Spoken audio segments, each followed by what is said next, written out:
Hello, hello. Welcome in. Let everybody get settled in. Get in here. Do your thing.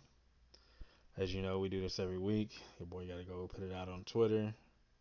Maybe make an Instagram post. Try to get some people in here so we can chit chat, talk it up, have a good conversation. I'm excited. Let's see what we can find. So we'll find some new football outlets out there. If you're new, definitely hit the subscribe button. It's gonna take a quick minute. Give me a second. I'm so bad about this Twitter thing. I swear. Just gonna hit retweet that beast right there. Retweets. I got a comment to this one. NFL news. Read the draft. NFL news.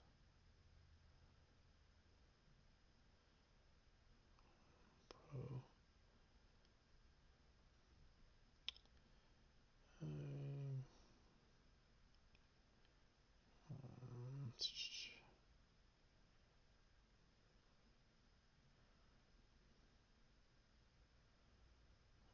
football is acting like that. And we're just gonna do one more. Football.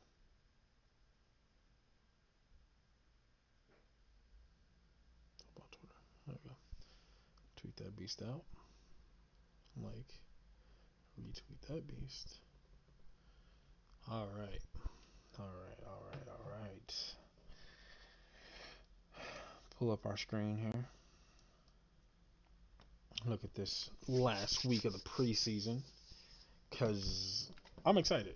I'm not gonna lie to you guys. I'm really excited. Um, when it comes to this week is always exciting for me personally. Hold on. All right, there we go. All right, so, but yeah, no. When it comes down to this week is always exciting for me because after last week, week 3 of the preseason, we already seen our starters. Right, we've seen a good chunk of our starters. We've seen a good chunk of what our offense and or defense is going to look like, and if any flaws. And then realistically, we probably had this preseason, love, if you will, or preseason crush that has made plays for our respective team all the way up to this point. And so, week 1 he showed some flashes. Week 2 he showed some flashes. Week 3 he didn't get a lot of playing time. But now it's week 4, and week 4 now you have an opportunity, no matter who it is, they have an opportunity to consistently start and go out and do their thing, regardless of anything. And so, their starters are out. Everybody's sitting on the sideline with their jerseys on, hoodies, whatever the case may be. And so it's really exciting because in this week we do get to see our preseason crush, the guy that's been blowing it up in training camp all these weeks, and the guy that's been blowing it up, throughout a couple of games. Maybe even got a rep or two in week 3 with a couple of starters out there. And then all of a sudden now week 4, it's his game from start to finish. Be it wide receiver, be it quarterback or running back or DB or linebacker, whatever the case may be. We start to find some studs, and this is really where stars are made in week 4 of the preseason. Um, I tell people, like, I think I've said this numerous weeks, and I keep coming back to it. Without preseason, we don't have Russell Wilson. I believe that. Yes, the thing is right now coming out of camps, we're hearing all the camp news. A lot of people are talking about, oh, this guy's looking good. This guy's looking good. These guys are tearing it up. This guy's tearing it up. But it's like, is that enough? Is that enough for this man to guarantee a 53-man spot? Is this enough for this guy to be on the roster come, week 1 of the regular season?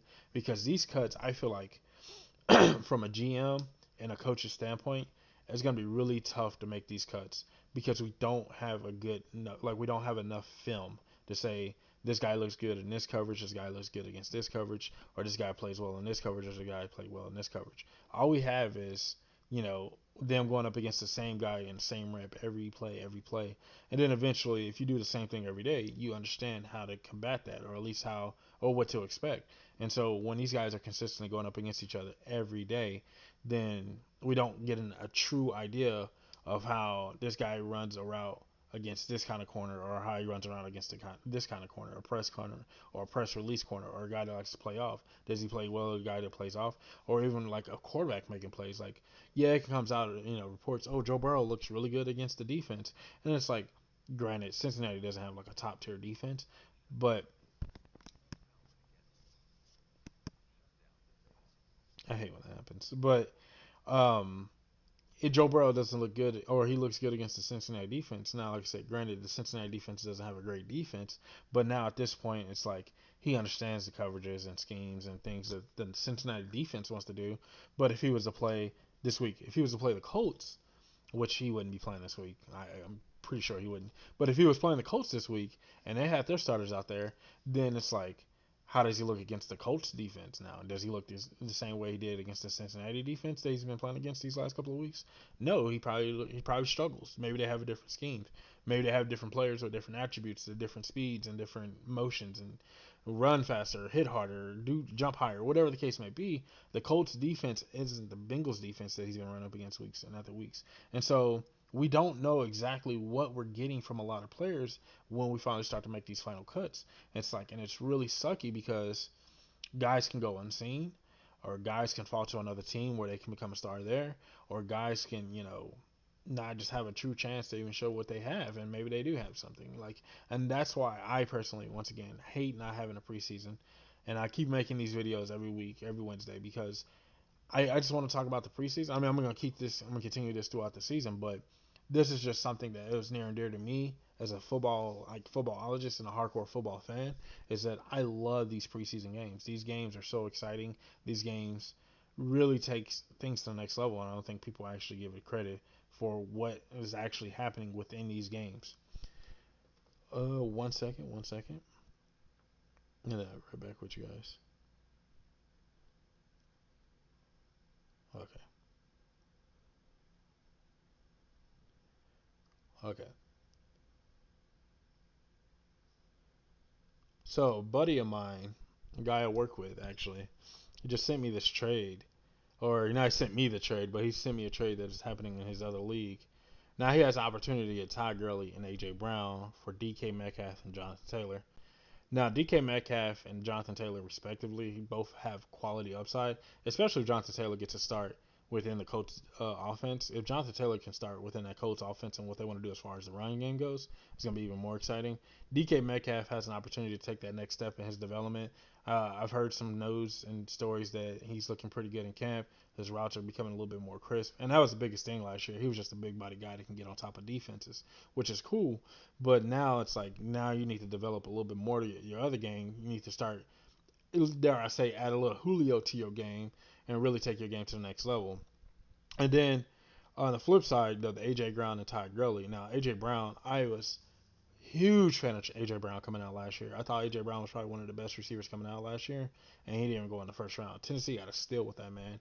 And my biggest concern, and you guys can go back and look at some of my videos, but my biggest concern about AJ Brown was that he was going to be in a situation where Marcus Mariota wasn't a quality throwing quarterback. And I said that, and a lot of Tennessee fans got down my throat. I mean, they were, Mariota's that guy, and he isn't. And I'm like, that's fine, but he doesn't play quality quarterback ball. Like, he doesn't play quality quarterback.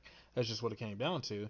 And so having a guy like AJ Brown, and when you have a guy like AJ Brown, you need to make sure that your quarterback can deliver dots and be on time with his passes, because a guy like AJ Brown had a complete route tree coming out with speed, with hands, and he had the complete kit as far as the wide receiver goes. So in order for him to be that excellent or that next level or number one receiver, he needed a quarterback that could really deliver the rock to him. Now, I know, and it kind of contradicts itself because like the quarterback position is always touching the ball, blah blah blah.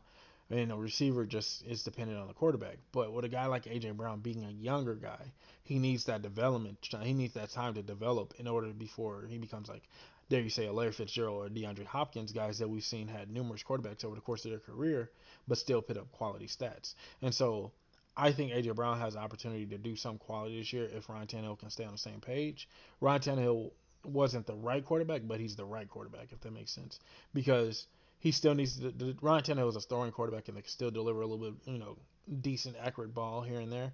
And so that's going to help out AJ Brown enough to get his development going in the right direction. Now, I feel like that if you put AJ Brown with uh, a Peyton Manning or Tom Brady, Aaron Rodgers or Drew Brees, you put him with some of these elite quarterbacks, then we'll definitely see a whole nother receiver. Like, I think his numbers would take a complete jump. Same thing could be said for DeAndre Hopkins, or the same thing could be said for Larry Fitzgerald. I think D Hop with Deshaun Watson was a quality trade too as well. DeAndre Hopkins and Deshaun Watson together was quality as well. But now we're at the point where it's like, we have to wait and see what it's going to look like. DeAndre Hopkins and Kyler Murray. And then we have Todd Gurley in Atlanta. Now, Todd Gurley in Atlanta is always interesting to me because I feel like that he has an opportunity to really be something quality. Like his ability to be that running back that Atlanta, I'm not gonna say Atlanta's been missing because I feel like they had that when they had Michael Turner in the early parts of Matt Ryan's career. Michael Turner was that guy, and I think, excuse me, but I think ever since Michael Turner left, they've been looking to kind of replace him. Now then, Devontae Freeman comes in. Devontae Freeman has a couple up and down seasons, and he looked good. He looked like the quality running back that you would want to start your team with, but he never. I think he never hit that consistency plateau where like he was always consistently putting up numbers, or he's always a guy that if we turned around and hand off the ball to him, that he was going to get us about 4 to 5 yards a carry. Um, but I feel like he was still adequate running back for what Atlanta was trying to do. He still allowed the Atlanta offense to be balanced, and I think that's when Atlanta's offense has been the most dangerous throughout the course of Matt Ryan's career, where we're not forcing Matt to throw 35 plus times a game, and we're not running the ball, 25 plus times either. But we have a clean, consistent balance between both running and passing game. Now, granted, if you're going up against a defense that can't stop the pass and they can't stop the nosebleed through the air, then yeah, we're gonna attack some DBs for sure. But if you're going against a run defense that can't stop a run game, we're gonna run the ball as well. But if you find a defense that's pretty solid and or in between, rank 12, rank 13 around there, then you're gonna have a true balanced offense to really kind of keep that defense off their keep the defense on their heels, sorry, and just off schedule. And so if you can do those things, then it really opens up your offense consistently, both for the run game and the pass game. So with Atlanta bringing in Todd Gurley, having a guy like Todd Gurley is gonna, I think, allow that offense to be where it was at one point, where it's consistently balanced. Now you got Calvin Ridley on one side.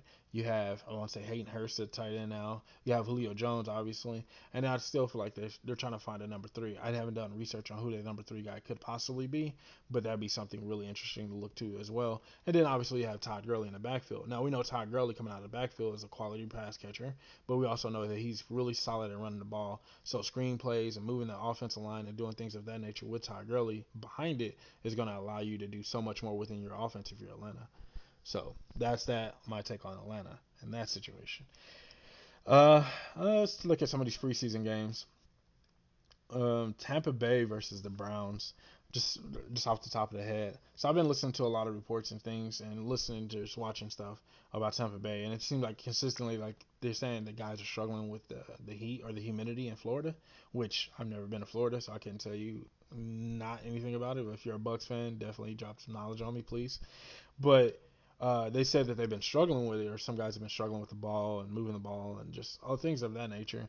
And so it's like that's really interesting when it comes to Tampa Bay because I don't know. Tom Brady's always been a guy that can play in any climate, and I'm surprised that he went to Florida, whereas the climate isn't always up and down like it was in Boston. But when you go to a team, I thought Tom Brady was more likely to go to a dome team.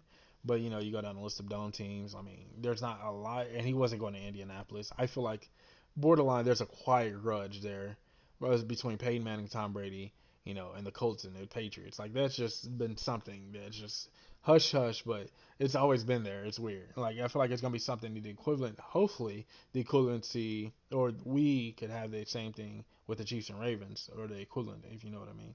And so I knew he wasn't going to go to the Colts, but you think about some teams that were in a dome, I felt like Tom Brady could go that route, but he didn't. And he went to Florida where the weather isn't so consistently up and down, but it's going to be hot as balls. And so it's like, that's really interesting from that perspective. And the defensive side of the ball, I haven't done too much information. I really haven't done a lot of research on the Bucks secondary, but that was always something that was kind of interesting. I feel like they were going to be their weaker point, if anything. I know their defensive front is going to be solid. It's going to be strong because it was strong and solid last year. And you got the White or the Devons in the middle of it, and you got oh no, I said Devons. I don't know why I said Devons. That's weird. So you got Devin White, and then you also got Levante Davis, and so it's like you got guys in the middle of that defense that are going to make plays from that perspective of the linebackers spot. So it's going to be interesting what they're going to do defensively, more or less, and what they're going to look like offensively. Offensively, I think they're going to be clean, consistent because Tom Brady's in the quarterback position. So they're not going to do a lot of scary stuff, but at the same time, they're going to do a lot of scary stuff. Like they're going to do enough to make you scared, but not enough to make you like, oh shit, we got to watch out for this guy going over our head. It's going to be interesting. And then we flip to the Cleveland Browns side. the Cleveland Browns, the best way I think in my mind that I would explain the Cleveland Browns right now are like the poor man's Saints, right? So like you look at their roster and you go over their roster and they got playmakers almost every level on each side of the ball, right? So it's like, how do you not play it together yet? Oh, excuse me. How do you not put it together yet? And so that's why I call them a poor man's Saints. So I'm not sure if like Kevin Stefanski, I think I said it right, Kevin Stefanski.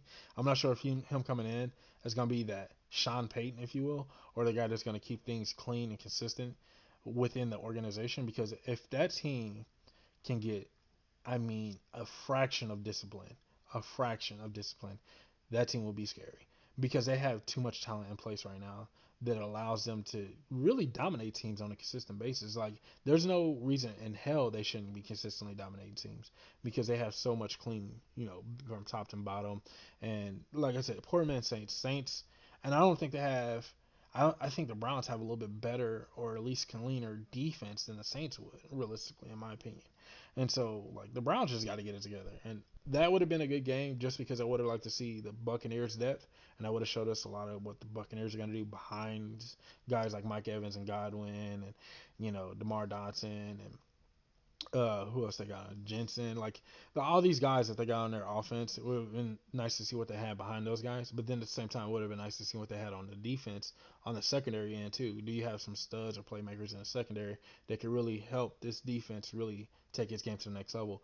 But I think when they always say, like, they're on defense, anyways, they say the front end helps the back end and the back end helps the front end, right?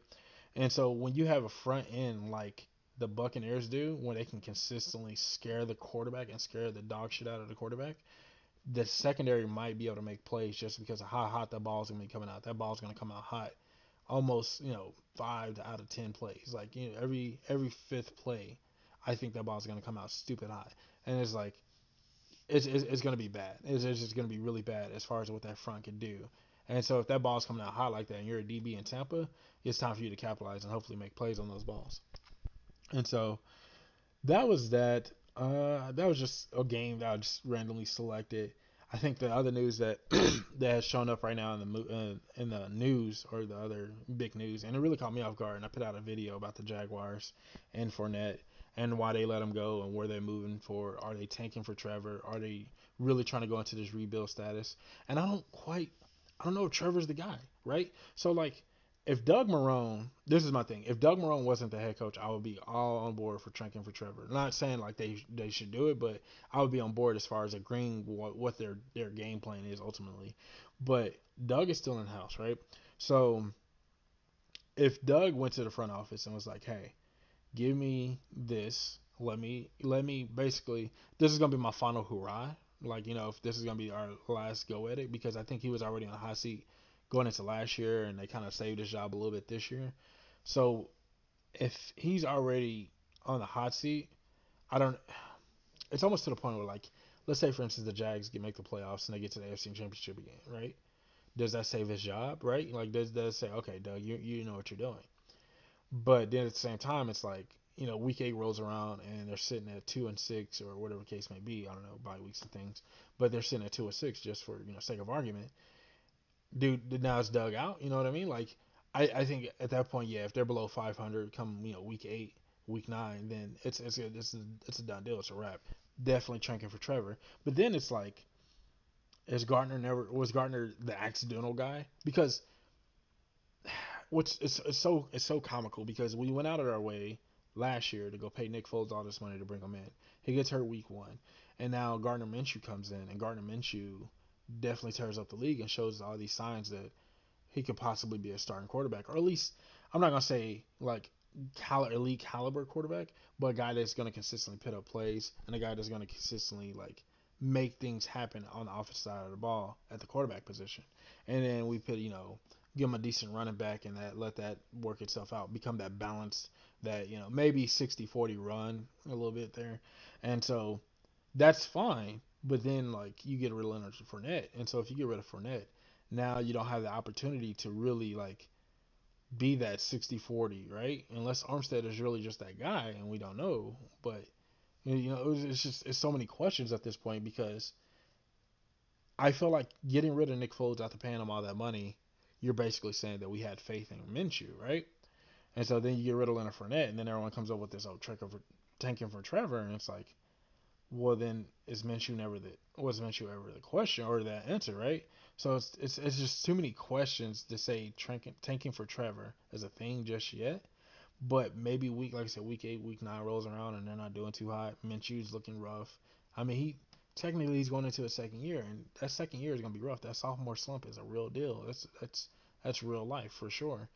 So if that's gonna be a thing, like, would you legitimately like keep Minshew on the roster? Like, how would you go forward with that? Obviously, Doug would be out, so then you have to bring in a new head coach.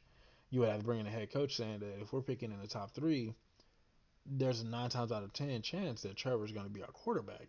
Like, or obviously there's going to be a chance that Trevor's going to be our guy if we're picking the top 3. If we're number 1 overall, then definitely we're picking Trevor. So are you on board with Trevor? Like, is that something you like? If not, like, I feel like, and that's always weird because if you're a general manager sitting in those meetings like that and you're trying to hire a head coach and you're like, well, this is the quarterback I want, so if you don't like him, I don't like you. And then, like, as a head coach or as a coach in that position, you're like, well, I want this head coaching opportunity, but I'm not 100% sold on this guy. But if I say I'm against him, then I lose my opportunity at the head coaching position. So, like, you either, one or two things end up happening. Like, you either lose out on a really quality player or you end up losing out on a really quality coach. And so it's like, I personally would rather build my team through my coaching staff first because, or like getting my coaching staff established first and then going to go get my players. Because then if I do it that way, it's going to allow my team to flourish a little bit more, or it's going to allow my coach to flourish a little bit more because then he's going to be, once again, cooking with his ingredients, if you will. Like, he's going to be out there going on the field saying, okay, this is the guys that I lined up. These are the guys that I put my name on the line for. I got to go out here and make plays. I got to make things happen. And so I think at that point, you're obligated to do more as a coach than you would be if, like, you're sitting there and you're the general manager and like, well, I want this, said quarterback, ex quarterback, and the coach is like, well, he's all right, but I don't see it happening. But okay, like, I'm on board. I will do what I do, coach. And then you end up, fighting an uphill battle because now, let's say, for instance, as a coach, he doesn't fit what you want to do, but then you start to alter what you want to do around this guy, and then he still doesn't execute to that level. Now you look bad as a coach. Well, you ruined that quarterback or you hurt that quarterback. Oh, excuse me, sorry. But you ruined that quarterback or you hurt that quarterback. And so it was like I don't want to find myself in that situation either. So it's like it's really sucky. Like, you're playing with fire essentially because you have no choice other than saying no or yes. Like, you like, or you say no and then you get in trouble and you lose your opportunity as a head coaching job, or you say yes and you find yourself in a situation where you could probably still lose your head coaching job, and then not only lose your head coaching job, look bad at doing it. And if you look bad at doing it, then it's like people are not going to want to mess with you or talk to you or even feel like that you're quality, right? So I don't know. That's just my take on the whole ordeal with the Jaguars. I think they're going down a steep slope. If Minshew's the guy, let Minshew be the guy. If Doug isn't your guy, then get rid of Doug and bring in somebody that was willing to coach with Minshew, or and see, once again, the same situation, or do something. Like, you got to figure out something, but it's going to be really interesting because now at this point the Jags are borderline flirting with a rebuild. Just borderline flirting with one. So something I did last week that I found really comfortable and really fun actually was doing a mock draft. So we're gonna go ahead and do a mock draft. We're still gonna talk some more football. Um, I'm kind of sour. Last what was it last? No, yesterday, not last night. So yesterday I had to I had an opportunity to do a fantasy draft with a couple of friends. And when I did this, well, I was excited for the fantasy draft. Sorry, I'm like trying to talk and type at the same time. Not my strong suit. Um, but I had a fantasy draft with some friends, and I fell asleep. I was like, I'm gonna come home, take a nap, get up, get excited for the draft. I mean, I was geeked for the draft. Not even lying. I was super geeked for the draft. It was my thing. I was pumped. I was excited. And so, okay. And so, like, I took my nap, and the draft was at like 4, I want to say. I woke up at 5. Draft had just concluded, and it was the worst case scenario, right? And I was so mad. I was really mad for about 2 hours. And so now I'm trying to like combat and fix my roster and move pieces, trade players out, move players in, trying to get guys that I feel strong about. Like, because the thing is when you're in a situation to win ball games, you want your guys. Like, you don't feel like you can win with anybody else but your guys, right? You did all your research, you did all your homework, and you're saying like, I'd rather have this guy over this guy or this guy over that guy. And I end up with George Kittle, and not that I'm a George Kittle hater. I'm not. I think he's a quality tight end. I think he gets the job done. I think he's the perfect fit for the Niners. I think he's one of the top tier tight ends for sure. I don't feel like he's the best tight end in the league. Might be borderline bias. I am a Chiefs fan, but I don't think he's the best tight end in the league. And so, but my thing was the value that you would have had to spend on getting a George Kittle is not worth it for me. I'd rather go get another receiver or a running back. And that's really what it came down to. Now, if you said, hey, Mike, what if you take George Kittle in the 13th round? I'll take that any day of the week. That's a quality pick at that point. I want value for my pick. And not saying that Kittle can't, put up numbers like a wide receiver one or a wide receiver two or whatever the case may be. It's just that I don't want to take that risk of him not putting up those numbers. I mean, the guy had the postseason where he didn't really do anything. The Niners went run heavy. And so, like, now thinking back on the Niners, what are they going to do from an offensive standpoint? Are they going to go run heavy more into this season, considering what happened in the Super Bowl when Jimmy Garoppolo couldn't just drop back naturally and make throws? And so now if you're the Niners, do you go run heavy a little bit more this year where you go 70-30 run, and now your offense is a little bit unbalanced because if your run game doesn't go, then you got to rely on Jimmy, but then Jimmy can't make those throws, and it's just there's too many questions. It really is just too many questions and not enough answers for me when it comes to George Kittle. That's why taking a guy like a Darren Waller, where I feel like the offense there is a little bit more, probably like 55-45 run, uh, but it gives you a little bit more passing opportunities for a guy like Darren Waller. Same thing for Travis Kelce in Kansas City. Gives you those pass opportunities because of the way the offense is set up. And so I would rather go with a pass heavy offense with a tight end than a guy that's going to be playing an offense that's like 70-30 or 60-40. That's me personally. That's how I feel. All right, so we're going to get into this draft, get this party started. And we're picking third overall, which is, I mean, let's be honest, for me, that's child's play. All right, plug in my laptop. I think it's trying to die on me. So, but yeah, that's child's play. For me personally, I can easily pick in third overall. Like, that's unfair. It's really unfair. More likely we're gonna wind up with Zeke. I'm not messing with Dalvin Cook. I'm not sure where he's at. Dude can barely finish the season, so that kind of frustrates me in itself. Sorry, I keep looking at my phone. Um, 1 second. Okay. So I keep looking at my phone. And so, but yeah, I'm not messing with Dalvin Cook. I like Zeke still. I think Zeke is still going to be a solid running back. Um, I would like Miles Sanders personally. I'm high on Miles Sanders this year. I was high on Miles Sanders last year, but I think he was in an offense that they didn't quite know what to do with him. So it kind of made things a little bit rough, if you will. So it's gonna be interesting as far as see as far as what happens this year with Miles Sanders, because I think he has complete control over the RB position now, where he's gonna get at least 60 to 70% of the reps at the position. And so with that being said, makes him a viable RB1 in my mind, especially in a Doug Peterson offense. I mean, the best way, so Matt Nagy and Doug Peterson currently, the best way to get an idea of what their offense is trying to project to be is to look at the Chiefs' offense, right? Because they come from Andy Reid. And so when you come from an Andy Reid offense, you know your running backs are going to catch a lot of balls. You're going to get some runs in there, right? It's not going to be heavy run, but it's going to be a clean, consistent amount of runs. Unless your running back is just dynamic like that and your quarterback isn't that quality, then we've seen that happen with the Chiefs when Pat Mahomes went down last year and Matt Moore is in there. We've seen a little bit more run action, right? And so I think when you have a guy like Miles Sanders, I think he's going to catch the ball extremely well out of the backfield. And so that's something that we know that Doug Peterson scheme is going to really center around is getting the running back the ball in space. And then on the edges, we don't. Their receivers are nice, they're there, but we don't know what to truly expect from their receivers just yet. just because like their receivers are not bad. They're just, I guess they're the unknown, right? Like I said it in my Jaguars video. I said that the receivers are quality, or no, it wasn't the receivers. It was their secondary, the Jaguar secondary. It wasn't that they wasn't quality. It was that they were unknown, and the unknown is scarier than the known at times because you just don't know which way it can go. It can go bad or really really bad, or it can go really really good. We just don't know, and it's just like having a bad credit score. This is gonna be loud. Welcome to the best day of the year, draft day. Okay. There it goes. Okay, so like we really don't know what's really gonna come from that.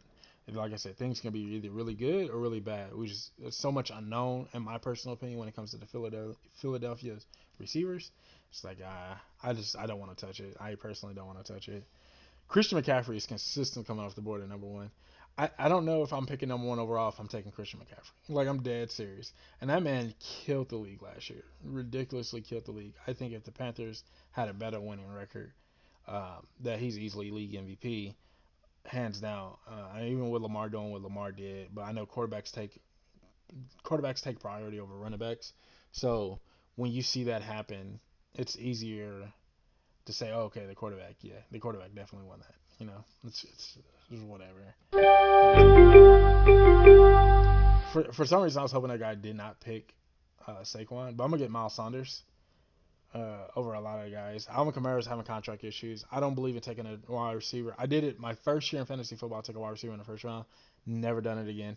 It was Calvin Johnson. I was a Calvin Johnson. That dude was my man crush. Dude was awesome.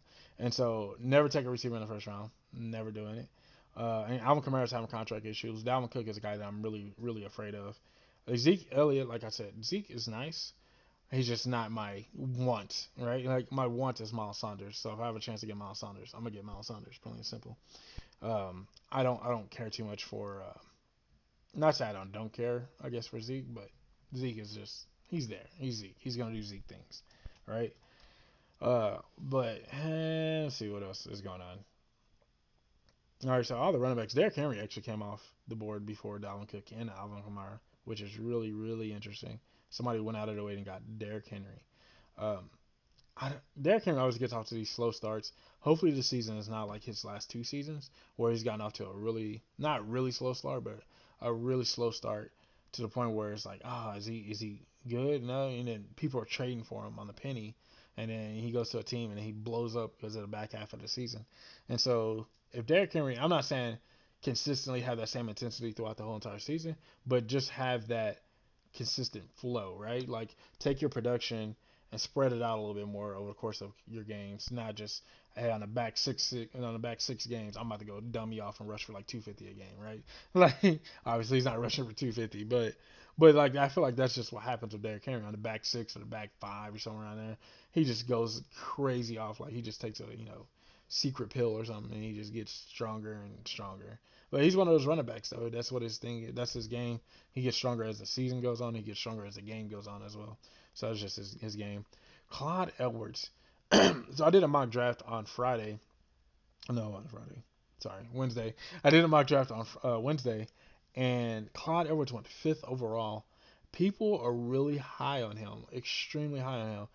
And as a Kansas City fan, as a Kansas City guy, I don't know. Like I don't know. Like I guess realistically, since Jamal Charles, I've never been like in love with any other running back since JC, and ever since then, it's just like I don't know. I don't. I don't. Maybe he is. A lot of people say he's the second coming of Kareem Hunt, or possibly could be. And if that's the case, then I guess I just missed out on the gold mine personally.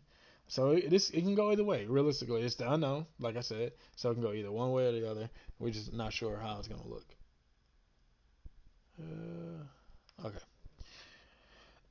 So somebody took Michael Thomas. I can't justify taking a receiver in the first round. No matter where I'm picking in the first round, I still can't justify taking a receiver. My first two rounds are usually dedicated to running backs, and if there's another running back there that I'm in love with, then I'm gonna go that route as well. And so where I'm picking right now, ideally, I would like to get Tyreek Hill. I know what I just said, but if I can get Tyreek Hill, roll that into a David Johnson and a third round pick, I would be fine because of where I'm picking at. I'm picking, kind of butt pickish, not quite there, but if I can pick there, then I'll be solid personally. I'll be okay with that. All right, this guy's going into auto. He's getting Nick Chubb automatically.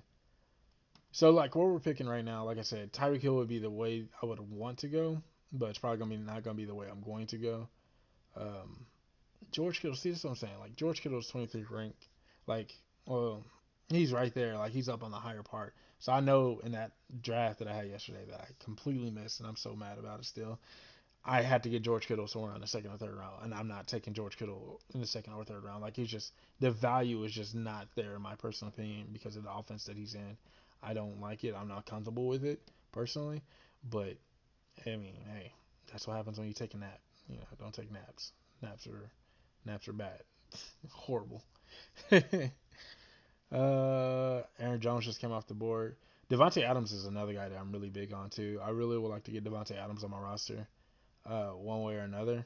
It would be nice to have the Devontae Adams, Aaron Rodgers, the 1-2, because Aaron Rodgers is going stupid late in drafts to the point where it's like I'm getting Aaron Rodgers late in drafts, where people used to take Aaron Rodgers around the fifth, sixth round.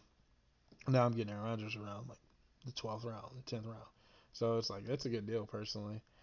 Devontae is no way he's gonna make it to me. Same thing for Tyreek, he's not gonna make it to me. So we're gonna stay with the running back theme and just stay with our running backs and see if we can get us a solid running back. So what I'm thinking, I think I'm gonna reach for David Johnson here. Yeah, I'm gonna reach for David Johnson because David Johnson's like my guy. He's always been my guy. He's always gonna be my guy. I'm a huge David Johnson guy. That's just how I am. David Johnson's that dude for sure. I would like to go that route. I gotta reach for him, and so this is the trouble that I was having yesterday in my mock draft as well. Was that I had an opportunity to get either Cooper Cup or OBJ, right? And I'm a big Coop Cup fan. Like Coop Cup is that dude. Rams stole him in the draft, and I was just like, that dude's nice, and he went to the perfect place because it seemed like they actually utilized his skill set to their advantage. And so it came down to that point where I had the choice between Cooper Cup or OBJ, and I'm like thinking to myself, like, shit, who do I want? You know? And I went OBJ. My draft turned out pretty well, but I felt like the way I was drafting, my roster completely fell apart. Like my roster was terrible. I did not like my starters were decent, but I didn't like my depth that I wound up having. My depth seemed very sus, and it didn't have upside. Like a lot of times you're like, oh well, I see where you're going. You have a lot of upside there. You could possibly go this route, but then at the same time it's like, oh yeah, no, that's bad for business, bro. Don't. All right, so right here, so what we're gonna do, we're gonna completely fucking reach, right? So gotta reach. I'm gonna go get DJ. I missed out on DJ last or yesterday on my other mock draft I did, which was really frustrating, and it killed me, it burned me inside because I want David Johnson on my roster if possible, if possible, right? And so now we're probably gonna see Kittle and Galladay more. All right, so we're gonna reach once again. I don't. Okay, so when you're picking like this, when you're picking this close, it's not really a reach, in my personal opinion, because you got to think about the picks that are going to be weighted or in between your picks, right? So you're going to have all this time between your picks before you can even do anything. So a chunk of guys are going to come off the board. So sometimes you got to go out of your way and go get what you want right now, right? So because if you don't go get them now, then you definitely won't have a chance with your next pick come around. You're always picking when you're picking this close together. You're always picking I would say a round ahead, right? Like you're picking a whole 12 guys ahead. So you got to project that a lot of the guys that you're looking at now won't be there next time you come around. So you always got to pick at least 12, 10 to 12 rounds ahead, or I would say 10 to 12, 10 to 12 guys ahead, or a whole round ahead, if you will, depending on your. So Pat Mahomes coming off the board is crazy. George Kittle's still sitting there. So if I was auto pick, obviously George Kittle would be in my pocket. Another guy that I would love to get. You know what? I was gonna go Coop Cup. Where is he at? I feel like I just seen his name. Hold on. I want Le'Veon Bell if he's still there. Yep, there he is. So I want Le'Veon Bell. I'm going to Le'Veon Bell. I feel like he's definitely gonna have a bounce back season. There's no way that Adam Gase one or two things are gonna happen with the Jets. Either Adam Gase is gonna lose his job and somebody's gonna come in and feature Le'Veon Bell, or Adam Gase is gonna feature Le'Veon Bell so he doesn't lose his job. And that's just my plan. It's like that's how I feel. So now what kind of makes me mad though, realistically, I just missed out on Cooper Cup, and I probably just missed out on OBJ for sure, 100% for certainty. Like those guys are gone. Jonathan Taylor's gone. Jonathan Taylor was another guy that I was really excited to have on my roster, and a guy that I was really, really trying to target as much as possible. Because if I can get a Jonathan Taylor, then I'm set, right? So OBJ's gone. AJ Brown's gone. And we're just talking about AJ Brown too. So AJ Brown's gone. Uh, Cooper Kupp is gone. I'm not getting him. So we started to roll. Maybe we do come back and get Jonathan Taylor and we just go running back heavy, and then we just fill in our receivers as needed. I can still go get a Keenan Allen, which I just don't know what Keenan Allen with Tyrod Taylor looks like. Keenan Allen with Phillip Rivers for sure. Keenan Allen with Tyrod Taylor, I'm not sure. That unknown, and that's that unknown that I'm not willing to touch because Tyrod Taylor is a more mobile quarterback and he doesn't look to make those throws, but at the same time he's kind of a check down guy too. So those short to intermediate throws where Keenan Allen really thrives at could also be a good thing too. So Keenan Allen can be looking trying to contest Michael Thomas's catch record that he had last year. Keenan Allen is that talented to do that, but I just don't know if I'm willing to take that chance just yet or even like right now. This is one thing I would hate. I hate doing mock drafts because like people go through like the first 3 or 4 rounds and all of a sudden we're auto picking. Like, oh my god, people stay alive, stay with it. It's fun. It's good stuff. To learn a lot.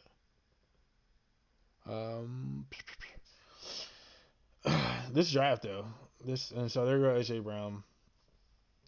Devontae Parker's another guy I'm really interested in too. I don't no with Devontae Parker, there's gonna be a toss up between obviously Ryan Fitzpatrick or Tua Tagovailoa. Which either way, I think Devontae Parker still has his value. Either way, maybe it goes slightly up a little bit more with Tua because I think Tua is probably more risky in that sense.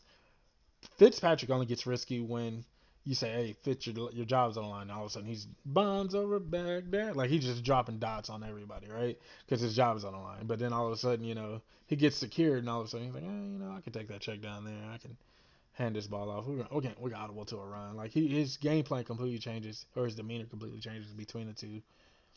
So, so like I said, Cooper Kupp and we lost OBJ.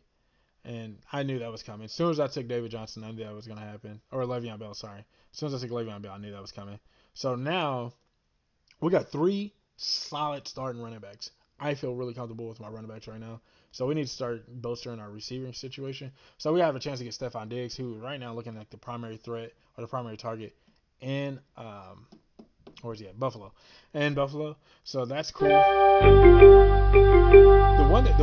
I think the one thing that intrigues me right now is what is AJ Green and what is Tyler Boyd? Like that's the one thing that's really really intriguing me because I don't know what AJ Green is. I mean, because if we get AJ Green, like we get that 18 AJ Green, like we get that man like out there cooking people, then we're cool, right?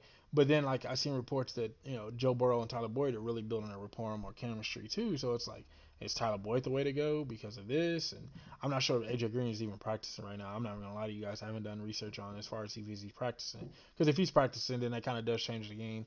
I'm like, all right, well, it's probably gonna be more AJ than it is gonna be Tyler Boyd. Because I mean, at the end of the day, we know AJ Green's the number one, right? So like, we're not gonna go that route. We're not gonna go Tyler Boyd when we have a chance to get AJ Green. So if he falls to me right here, I don't know who this person will end up picking, but if DK falls right here, I'm definitely gonna pick up DK Metcalf. So this guy went, he went Mark Ingram. Sorry, I don't know what to say, David Montgomery. So he went Mark Ingram. I have a chance to get David Montgomery. So I just want to scroll one time real quick, just kind of glance and see if I missed out on anything. I might try to come back around and get Darren Waller. I'm sorry, all of a sudden my neighbors became carpenters. Uh, so one I got DK Metcalf right there. Now my team is looking solid. I do have 2 week 11 buys, which that doesn't scare me because they're obviously opposite positions, so that doesn't worry me. I've never been a big fan of like drafting around bye weeks because I feel like if you're good enough, you'll figure out a way to combat those bye weeks. So I'm not saying like have your whole roster out on week 9 or anything crazy like that, but what I'm saying is don't always try to formulate a plan around bye weeks because you wind up hurting yourself. I think in the long run when you could have got more value or more talent at the pick when you're looking, for instance, if I said, I care about bye weeks, just for the sake of argument, let's say Miles Sanders and Le'Veon Bell both had week 11 buys, and I'm like, well, shit, both of my running backs had week 11 buys. I'm not gonna take Le'Veon Bell just for that simple reason. Like, no, like I'm still taking Le'Veon Bell. we're just going to figure out how, when week 11 rolls around, how to combat that and turn it into a plus or a positive than more of a negative. Drafting around bye weeks, I think, can really hinder your roster at the end of the day and really prevent you from getting, like I said, the best value and the best talent possible that's available to you at that time. Just my personal opinion, but that's just how I draft. Um, I've won a championship, by the way, so I don't want you to be like, oh, have you won any games? Like, I won, okay? I've been consistently competitive in my money league. Every year, consistently been that guy in position, doing things, making games. Like, it's crazy. Like, you can't sit here and say, oh, you've been competitive. Like, I've been competitive, trust me. Okay, literally, my neighbors just turned into carpenters. So while we wait on our pick, which is going to come out real quick, let's pick another preseason game to check out this week, the Miami Dolphins versus the New Orleans Saints, right? So that's a good one in itself. So I already said the Saints probably have one of the most balanced or consistent rosters from top to bottom, all three levels and all three phases, or all three levels of each side of the ball. Offense, defense, line, so forth, so on. So like they legitimately are probably one of the most cleanest rosters out there. Now with the preseason like this, the Saints will want to see something like, okay, who do we have that could possibly contest for the third spot? I know they got Tyquan Smith, so he's looking to be the third receiver behind Emmanuel Sanders and Michael Thomas, which is cool. Jared Cook is going to be our starting tight end. And then, Taysom Hill would have definitely got some quarterback reps. So what that would have done, this would have been really, really interesting because Sean Payton would have said, Taysom Hill, we're going to write up a whole game plan for you week 4 against the Miami Dolphins. You're going to go out there and you're going to play all 4 quarters. Show what you can do from the quarterback position. You want to get paid like a quarterback. You want to play like a quarterback. You want to be a quarterback. Show us what you can do in one game of quarterback play, right? Show that we didn't make a mistake. I think a game like week 4 against the Dolphins would have been a great game for Taysom Hill, a guy that would have actually had an opportunity to really showcase his talent to say, hey, I am a quarterback. I can do this. I can start. I can be a viable starter in the NFL. And he goes out there and he carves up the Dolphins. Granted, it would have been like, second, third, fourth stringers or whatever the case may be. But granted, just going out there showing that I'm above the talent that's currently on the field is always good enough than, saying like, okay, I'll go out here and I'm struggling against third or second, third, fourth round or depth guys on the roster. So it's like, if I'm struggling against these guys, then I'm be in all kind of trouble. Okay, really? Like, seriously? Ridiculous. Ridiculous. Anyways, and then on the flip side of Miami, the preseason week 4 would definitely have been important for Miami Dolphins, just for the simple fact that they needed this. They needed these dress rehearsals. When you're going through a rebuild, you need to look at every single player on every single position, just because you want to know exactly you're going to put out the right 53, or I guess you would say the right 22 starters, or 33, including special teams. And so you want to know that you're putting out the perfect lineup, or that perfect lineup that's available to you. And then also, if Tua was healthy enough to start and play, it would have nice to see Tua. He probably would only play like a quarter or two in this game because of where he's at as far as his injuries and things. We would like to see him play, but not start, like play the whole game. I see a guy like Taysom Hill starting the whole game or playing the whole game, whereas a guy like Tua Tagovailoa probably would have just been like, you know what, Tua, go out there, give us a solid quarter. Okay, we're back. So now I still have a chance to get AJ Green and or Tyler Boyd. So this is gonna, I think at this point, if we're talking about a real draft, this would have definitely been a hard one to pick between. I'm gonna go with the proven on what I know, and that's AJ Green. And so we're just gonna go AJ Green, get him out of the way. I feel like AJ Green is a guy that once we get on the roster, everything else is gonna take care of itself, and we'll be fine. But I think that's gonna be the biggest problem for a lot of people drafting though. AJ Green between Tyler Boyd, like which one do I want? Do I get both? Do I have both? Do I roster both of them, or do I fucking do this? Or like whatever I do, like it's gonna be a really really tough one to choose between because you want to know news about. Okay, and so we really would want to know what was going to happen there. I don't know why they just turned into carpenters. This is so frustrating. Yo, yeah, go ahead. Ask the tight end question. Go for it. Um, and so now looking at what we currently have in the roster, we have 3 backs, we have 3 wide receivers. We still don't have a tight end yet, and my tight end option would probably be Darren Waller. Like I got lucky last year. I think I'm gonna wait. I'm gonna hold off on Darren Waller and looking to see what's available. It says Debo Samuel's out, but if Debo's healthy, I'm going Debo for sure. And I think that's where I'm gonna go. Just now I'm gonna dick around with the idea. Kerryon Johnson's also a good one. Just throwing that out there. I feel like Kerryon Johnson's getting pushed out of Detroit for no reason. I like Kerryon a lot. So we're gonna go Dion. or Debo Samuel. I think he's that guy. I think he's going to be a guy that's going to be quality for the Niners. What he did in the Super Bowl, I think, is going to easily translate into this season plus. And, he's going to do that plus some and do a little bit more as well. So that's going to be something exciting to watch, too. If we go look at the tight ends, I didn't even see if Darren Waller came off the board. Yeah, he's gone. He's long gone. And so, where did he go? Russ. Okay. I don't know where he went. He's gone. So, anyways, now looking at the tight end position, going into the tight end position, we need one more running back, which I got a guy in mind that I want to get. So I'm gonna hold off. He's I'm gonna say a sleeper, but he's a guy that I'm holding out for sure. So looking at the tight end position currently, what's available to me, Rob Gronkowski is a guy that you can definitely say, okay, there's no way he came back out of retirement to go play with Tom Brady in Tampa just to catch a handful of balls and do a little bit of this, a little bit of that. He's coming out to play. What is your take on Shannon Sharp and how his game is as a player? Oh, so Shannon Sharp and his game as a player, I think that he's a pure receiving threat, mismatched tight end. I think he's a guy that can consistently be that mismatch on every play or in every given play. I think that's what made him one of the greatest receiving tight ends of all time. That's why he had so many receiving records for the longest time before Tony G came along. Is because that he was a pure mismatch on every given play. And when it comes to the tight end position, I don't think people give the tight end position enough credit for what is all entailed into the position. So ideally, they will want you to block like a tackle or guard, but that's not going to be your primary objective unless you're just a blocking tight end, and that is death to your career. If a coach be like, oh man, I can really see you being a blocking tight end. Like if a coach is telling you that, then you need to lose some weight. You need to get faster. You need to work on your routes. You need to work on your hands. You need to do stuff to evolve your game because that coach is basically telling me is that you're just going to be blocking like that. You're not going to catch any balls. And the the one thing you always have to remember is the cameras follow the ball, right? And if you want to be known and you want to get paid, the cameras follow the ball. So wherever the ball is, you need to be there one way or another. Blocking is not going to be the best way to do that. Being a receiving threat is. And so with Shannon Sharp was always consistently a receiving threat tight end. And he was too big and too strong for a safety or corner, right? But he was too fast for a linebacker. And so on every given play, he was always consistently mismatching against everybody. And I think his game is crazy because in a passing league today, a guy like Shannon Sharp could probably shut shit down realistically. Like a guy like Shannon Sharp in today's game would destroy things. I think he's a guy that can consistently go up and get balls. He's a guy that consistently he was a guy that can always consistently find himself open or find a way to get open. Um,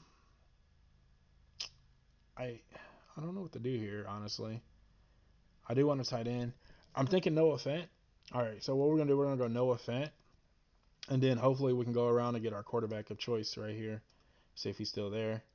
Okay, he's there. Oh, okay, that was fast. That went really fast. Bet quarterback of choice is Carson Wentz. Quarterback of choice this year is definitely gonna be Carson Wentz. I definitely want Wentz as my starter, and I think once I get Wentz as my starter, I think everything else will be fine. I think Wentz and Sanders. I always try to go a 1-2 combo, right? I always try to go 1-2 and try to mix it up, or at least have that pass catcher or running back with a quarterback. I always feel like I want to be that invested into every offense. Don't know why. I feel really comfortable when I'm that invested into an offense. Probably shouldn't be that invested. Oh, didn't want to do that. Probably shouldn't be that invested, but definitely I like being that invested if I could be. All right, so we got a couple auto picks to wait. Looking at some more games. I swear the Chiefs play the Green Bay Packers every preseason. It's like week 3 or week 4 every flipping year. I don't know why. We do just every year. Let's look at some more games. Well, that's week 1. We're not going into week 1. Gotta wait for that one. Wait for that. Oh, Washington football team against the Baltimore Ravens, right? So this would have been a good game. I think last week we would have got a chance to see Dwayne Haskins and what he would have looked like, and if he would have been the valuable starter. And it's so crazy because coaches are like, oh, we're gonna wait until we name the starter, right? And so week 4, you're not. It might be still broken down at that point by quarters. You might give Haskins 2 quarters, saying, all right, Haskins, you're gonna play 1 and 2, and then we bring in Keenan, not Keenan Allen, what's his name? Kyle Allen. Jeez, I can't even think of that man's name. You bring in Kyle Allen for like quarters 3, and then maybe Alex Smith. I don't know where Alex Smith is in, as far as like health wise, if he's taking contact or not. But then you would have split reps between them. You really to kind of give yourself an idea of what you would have want on the defense side or on the quarterback position or at the quarterback position, and how those guys would have looked together.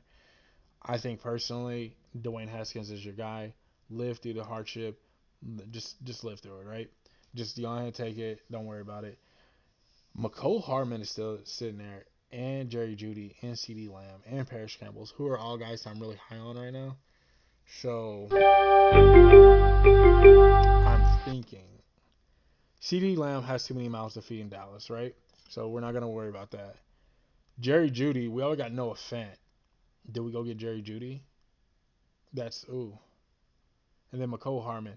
I'm not gonna lie. I want to slice of the Chiefs offense. I'm not really always picking up on I rarely ever pick Chiefs on my roster. Don't know why, but in this case I will. And so then we're gonna go rid of our backup quarterback, which is probably a guy we can wait for, right? Like, so we're just gonna wait on our backup quarterback, and we're gonna go look for a running back. Let's see what running backs are available right now. Gibson is coming up. So Gibson is my sleeper guy this year. Gibson is a guy that I'm really excited for and what he could possibly do for the Redskins. Sorry, Washington football team, and what he could possibly do for them.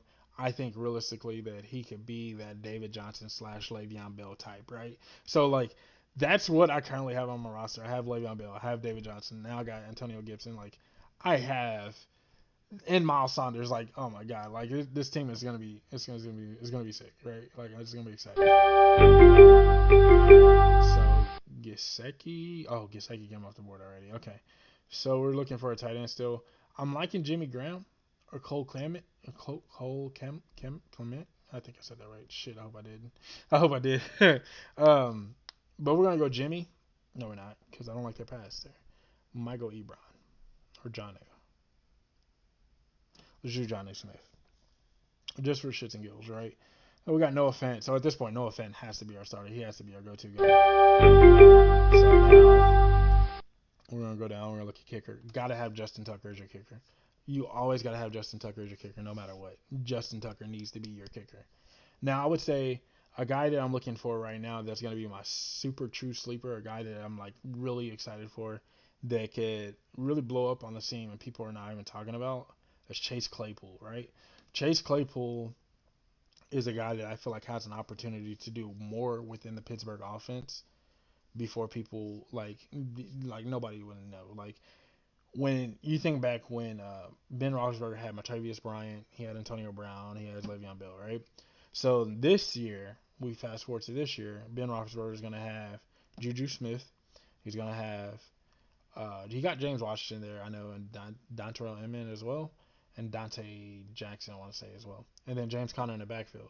Benny Snell is another running back I'm looking into as well, but having a guy like Chase Claypool gives you that big body speed guy that can take the top off the defense while still going to get 50-50 balls, and that's something that you can't let go. Personally, you can't just say, oh, he's there and it is what it is, but no, like you can't do that. If he doesn't come off the board, I'm taking him right here. God damn it! Leonard Fournette in the 14th round would have been perfect, right? Like, they got me there. Josh Kelly is going to be another sleeper running back for me. Josh Kelly coming out of the Chargers. I think that eventually Austin Eckler is nice. Don't get me wrong, but I think eventually he could contest.